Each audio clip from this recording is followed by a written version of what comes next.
Um, I invite Dr. Diti Vyas. Her session is Sleep, Oh Sleep, My Child, Lullabies in Gujarati language as female narratives. Dr. Diti is an associate professor in Anant National University. So grounded in literature, management, and fine arts, she has a very rich experience of academic teaching, research, and consulting spanning to close to 2 decades. Her doctoral research from IIT, focusing on Indian children's literature in English and in regional languages, has received national and international accolades by bodies such as International Research Society for Children's Literature and the Irish Society for the Study of Children's Literature. She is widely presented at both national and international forums such as Maastricht University, the Netherlands, University of Worcester, UK, York University, Canada, Marino Institute of Education, Ireland, and so on, and many other institutions. She has mentored mid-career executives of various institutions in areas such as leadership, communication, and interpersonal skills, and she represents Gujarat in the collection of folk tales, legends, and modern lore of India. They all delivered the good news all night long by Alf Book House of Rupa Publications. A multifaceted personality. I am pleased to invite Dr. Diti Vyas. Namaste to all the Gunijans present here. I'm extremely humbled to be amongst the stalwarts of the storytelling world today. So lullabies are probably the first traditional verbal lore available to the children. Intended to be cradle song, producing tranquilizing effect, lullabies are basically meant to lull to bye-byes, that is, to sleep. And this intention resonates in the Gujarati word halardu, which comes from the root hala, which is sung in Gujarati colloquial language while the mother is rocking the cradle of the child. From Queen Madalsa's enlightened mother's lullaby in Markandeya Purana to Azadi Ka Amrit Mahotsav's Lori submission guidelines, lullabies are universally seen as packed with mother's unconditional love for her newborn child, her attempt to instill values in him or her, and her aspiration for the child's bright future. Despite the onslaught of the digital media, lullabies have retained their oral function. So I was just sharing that despite the onslaught of the digital media, lullabies have still retained their oral function, where the child's cradle becomes a stage. Mother is a singer and the child is the audience. Academically speaking, these sleep-inducing songs are primarily perceived as oral tranquilizing devices with musicality and monotonic resonance and rhythmic repetitions. One strand of literary studies centering around the genre focus on this instinctive musicality which is embedded in the genre. Iona OP categorizes lullabies as nursery rhymes, that comprehensive collection of songs and verses which assist the grown-ups in pacifying and entertaining children from their birth till the age of 5. She opines, I quote, "A woman with a child in her arms automatically rocks it and sings." Even today, the song may be only a repetition of meaningless hushing syllables sung to a spontaneous tune. But more than often, a young mother will sing a lullaby handed down in her family, possibly for generations, unquote. The second strand of studies on this area concentrate on the psychological and educational impact of lullabies on children. So we have Yuns and Yuns who study the tone, how alongside the tonal variations in a mother's singing voice, which soothe the baby to sleep, there's also this content of lullabies which impacts the subconscious of the children. It magnifies their brain capacity and forms the attribute of their personality. Yet another strand, which is a third, a little modern strand, theorizes on lullaby by focusing on the socio-cultural construction of childhood as reflected in them.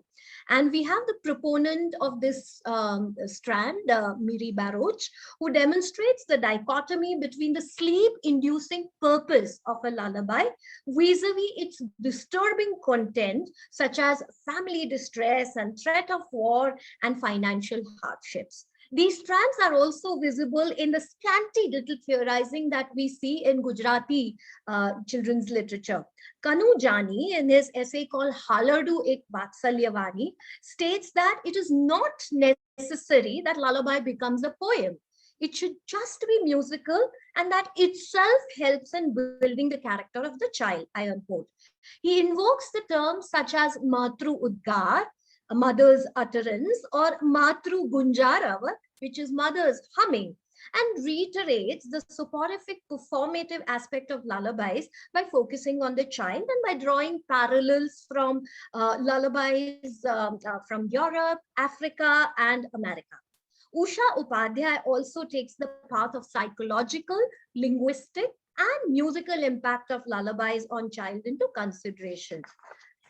Amongst these thinkers and critics, I would like to borrow the term Matru Udgar from Jani, or mother's utterance, broadly speaking, female utterance. And I argue that in their content and performance, folk lullabies densely pack female cathartic and subversive strategies. By doing this, I also postulate that these songs are as much for mothers and about mothers as they are for children and about children. This I demonstrate through my study of folk lullabies in Gujarati, a language which is often blamed for gender apathy. Thematically, lullabies in Gujarati include songs focuses on religious, historical, or Puranic personages. So we have Shivaji Nuhaladu, we have Vanraj Nuhaladu, Dula Kag's lullaby for Veerbhadra Singh, community-focused songs such as lullabies of Vaishnav community, of Jain communities, Chaudhary communities of Dang, Wagri communities in Gujarat, and Brahmins of Uttar Gujarat. However, structurally, and this is going to be important because I'm going to use this categorization for my discussion, lullabies in Gujarati could be divided into two categories. The first category is orally transmitted lullabies, which are archived by folklorists such as Mahipat Ram and Jhaved Chand Meghani. And the second one is literary lullabies. Literary lullabies are the ones which are composed by Madhav Das, Brahmanandji, Dalpat Ram, Nana Lalji, so on and so forth. Now, what I am trying to do is, first of all, distill the common structural elements between both these categories. So if we look at both these categories, whether orally transmitted or literary lullabies, the lullabies are composed in very conspicuous female voice, which is a mother's voice. Now, that doesn't necessarily mean a biological mother. It could be a grandmother, an aunt, a sister. Any woman voice within the family could take on the role of singing the lullaby. In both these categories, the narrative mother employs devices such as description of sleep rituals, descriptions of location of sleep, you have banishing of anxieties, assurance of the mother's love in particular and family love in general, and visions about the future greatness of the child. I'm going to demonstrate this through some examples.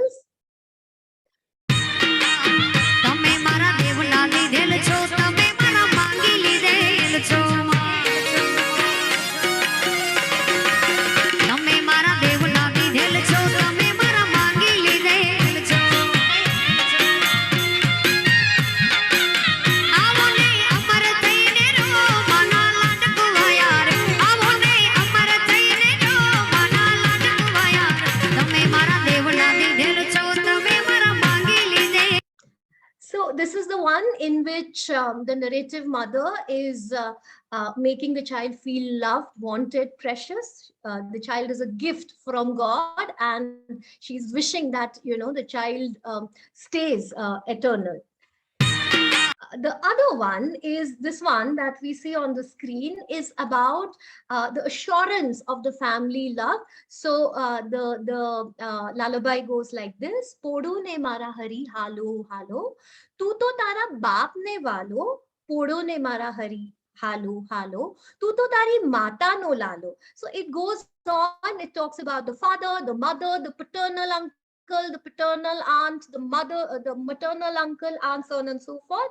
So the song is about how family cherishes the child. Uh, there is this other strand which I already talked about, which describes the place of sleep very, very magnificently. So the one here, Sona no jhulo reshamni dori, jhula ma podi che chanda chakori. A cradle of gold with silken strings. Sleeping in the cradle is my baby with moon rings. And the next one describes how the cradle is very beautiful, made out of hollow bamboos. It is adorned by peacocks and swans, so on and so forth. So there are these elaborate descriptions of the jhula, the cradle, in these lullabies. So this was a common focal point between lullabies of both the categories. But alongside this perfect mother, who is always loving, giving, forgiving, self-effacing, balanced, shaped by universalistic standards, folk lullabies also reproduce, and this is where they are different from the literary lullabies. They reproduce what is called a real mother who, I think, she hides behind the veil in the literary lullabies. Rajeshwari Sundar Rajan in Real and Imagined Women defines the real representation of women as, she says, something that reproduces the dialectics of struggle within the historical and social situations of women, something that does not gloss over the difficulties of women or do not provide pseudo solutions to it. And we know that, and we know it from personal experience and also from the diversity of research which has been done about the lived experience of motherhood, that the woman's experiences of birthing, mothering, and associated caring responsibility is extremely diverse, to just use one simple word. So the folk lullabies basically, they project these real issues, the complexity of the experience of motherhood, and by doing so, they embrace the mothers as much as they embrace the children. And therefore, I say that it is about mother's utterance or female utterance. I'm going to demonstrate this through some examples. The continuum of mother centricity is evident in the folk tradition of Gujarat, whereby the lullaby singing doesn't start with the birth of the child. The lullaby singing starts with the prenatal phase, and it continues way beyond the cradle song. So there are songs where, the narrative mother is also teaching the child to walk. And these are branded as lullabies. So this is one lullaby which starts with an address to goddess Ranna De, with an expression of mother's desire to have a healthy child. So it says, Lipiu gupiu maru anganu, pagli no parna dejo Ranna De. Adorned my floor with fresh cow dung, bless me with baby prints on it. I can't bear being childless. And then it continues, and lastly, it thanks Mother Goddess for giving the blessing in form of a child. So this is branded as lullabies in Lok Sahitya or Gujarati folklore. The other one is what is called Janetana Hayyama. These are all archived lullabies. They are not literary lullabies. So Janetana Hayyama actually is couched in terms of a conversation between Devaki and Yashoda. And Devaki is asking, the mother of Lord Krishna, she is asking Yashoda how she is. And the lullaby goes on to catalogs the symptoms of motherhood. So it talks about how the first month is all about weakness. Yashoda has lost her weight. The second month is about sensing the presence of the presence of the child. So it says second month it was felt in the heart, Ray Govind's lullaby. In the first month it was known and yet not known, Ray Govind's lullaby. And then it goes on to talk about how the mother feels the craving for sweets in fourth month, and so on. So it takes it follows the mother till the birth of baby who's visualized as Krishna. In Halardu Vahalu, and this is extremely interesting, the mother is in the weaning process. So the mother tells the baby, Rude rumale luch karine undar lai dharavu. I'll dry you with soft towel and then I'll feed you well. Dabe te hatma dordi ne jamna hatma mada. Rope in one hand and rosary in another. Chapkar re chokra have male dhavya na chada. Shut up, child, and stop suckling now. I'm going to feed you with wheat roti and mixed jaggery, and then I'm going to cradle you. So it's about the weaning problem of a mother and how she's handling that in the course of her motherhood journey. So then there is another one. Usually we say that lullabies are all about banishing the fears and anxieties of the children. So, but in folk lullabies, the mother uses devices which range from cajoling to threatening.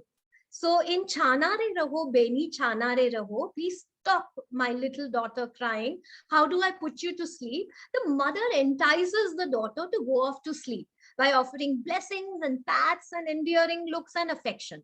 But the child still refuses to sleep. So the mother doesn't mind using fear by using hyperbolic imagery. So she says, Suo suo bavare ghogar avya. Sleep my little child, terrifying sadhus are here. And what are these sadhus like? Their bread is like the moon and their crispies resemble wheel. I'll also do a little Gujarati because it's beautifully composed. Dhakni ye dhankata avya, supri ye santata avya. Vadar jevdo rotlo lavya, paida jevo papad lavya. Vas jevda chokha lavya, charni jevdi dal lavya. Their rice is of the size of the bamboo and pulses are as big as sea. They've made a plate out of the earth and the glass is, the ocean is now their glass. So the mother doesn't even mind using fear in order to pacify the child and make her go off to sleep. The mother is now currently a shield to the child. But the folk mother doesn't want to shield the child from the realities of the world. So here is a lullaby called Shivaji Nu Halardu, which is composed absolutely under folk, folk influence. And the Halardu goes like this. The lullaby goes like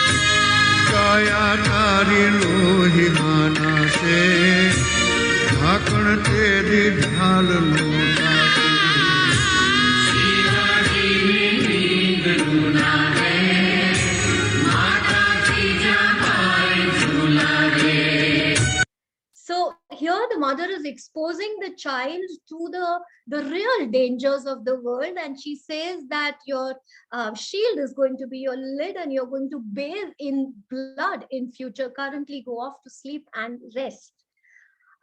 These lullabies also give mothers a chance to an outlet to wend and restore, which is so important sometimes in the whole journey of motherhood. So in this song, in this lullaby called Violia, the mother actually confides her pain of missing her husband.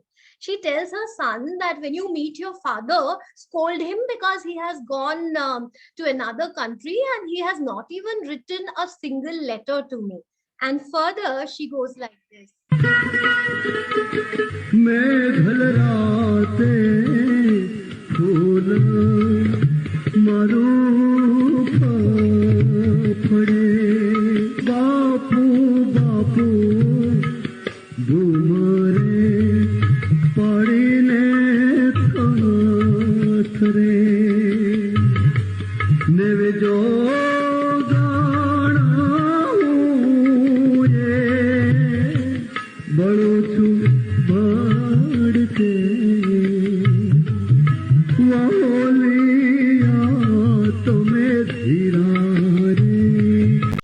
So she talks about how she's pining to be with her husband and how her son is, waiting for the father to come back. And this becomes a sharing through a lullaby. There is there's one more which I would want to mention here in lullabies such as "My brother is a good boy," Dikro Maro Dayo. In the nonsensical verse of this lullaby, the mother starts ranting about her cunning relatives. So she says that your maternal aunt is sly. Off with your cap, she would fly. She cautions her son against these cunning relatives. Especially, I would want to mention there's something extremely tender when the lullaby is for a daughter. So the tone acquires deepened intimacy when the lullaby is for a girl child, as in Queen Night Descends. This is where the mother urges sleep. Sleep is being addressed to reveal her secret imaginary abode. So the mother says she has a secret imaginary abode up in the cloud, and she wants sleep to carry her daughter and show what she has imagined. The song also is very special because it holds a special place for the daughter to respond in a babble. So it doesn't remain a mother's song literally, it also has spaces where the child could respond in babble.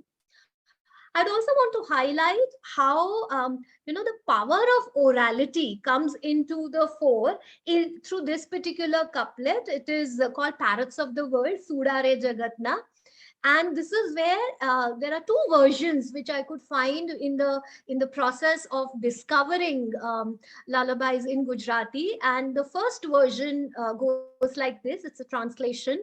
"Only my son is awake and he has woken up the entire village. Sleep for a moment, my son. I have work to do as always. Or leave aside work and keep sitting with the child on the lap. Leave aside all that is left. Don't let my child keep crying on my lap." This was one version that I found in one of the archives. The other version is actually completely opposite to it. It says, "Leave aside work and keep sitting with the child on the lap. Leave aside all that is left. Let my son keep crying on my lap."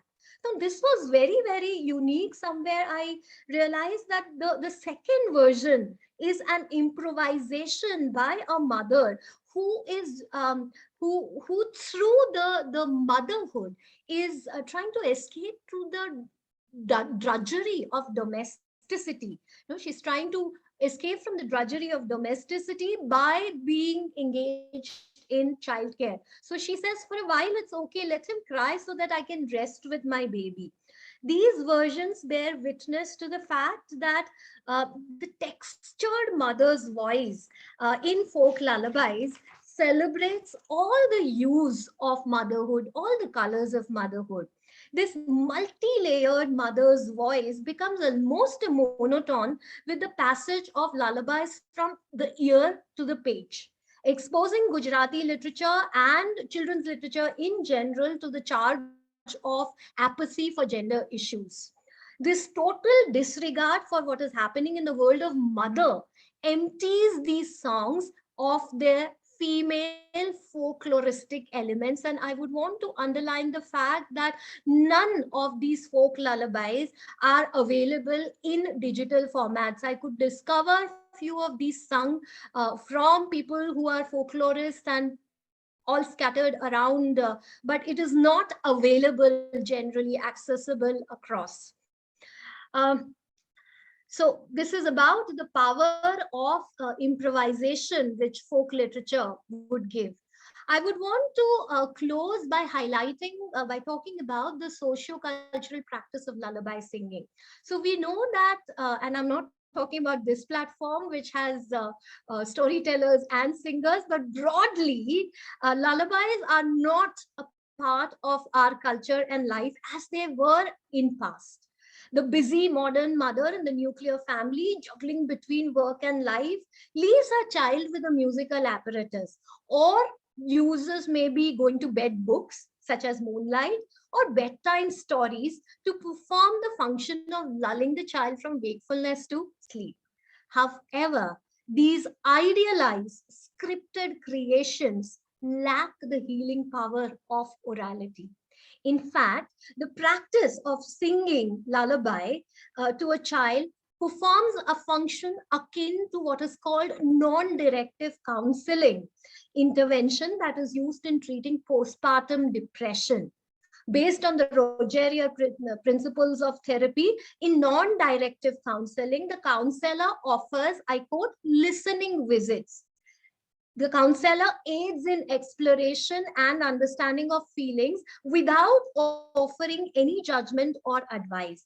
And a practice of musical verbalization, the possibilities of improvisation that the folk lullabies provide become such restorative medium for the mother to share her aspirations and relieve her distress through this very, very intimate sharing ritual with an uncomprehending listener, a child, who also is her confidant forever. Further, unlike the bedtime books or going to bed stories, which are emblems of idealized middle class childhood, lullabies are accessible all across. Rather, I would say all parents can invoke the power of lullabies for their children and also for themselves. These conclusions underline the significance of archiving and preserving oral lullabies and also preserving the practices centering it.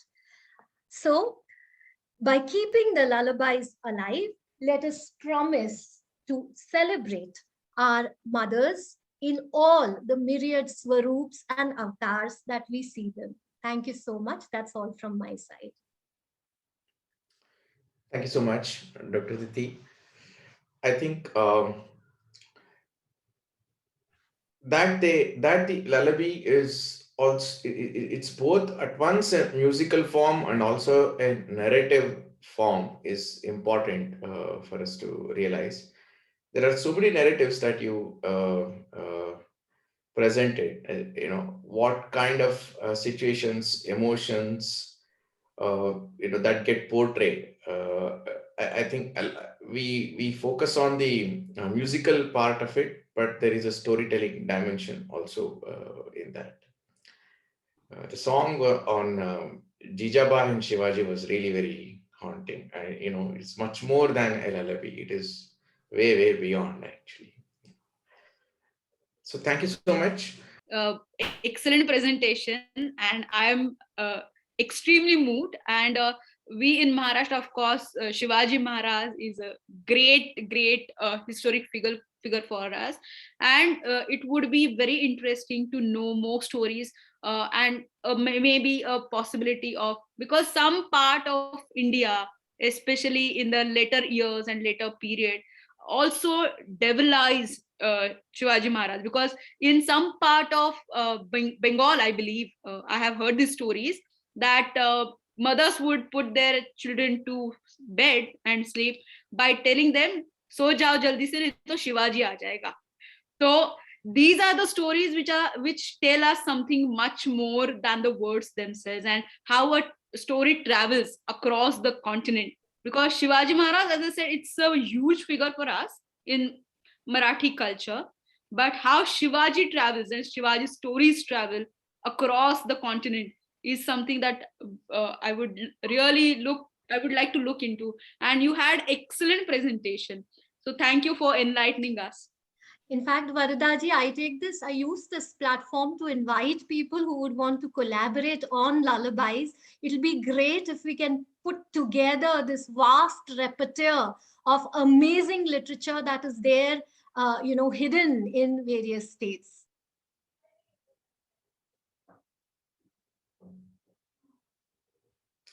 Thank you so much, all of you.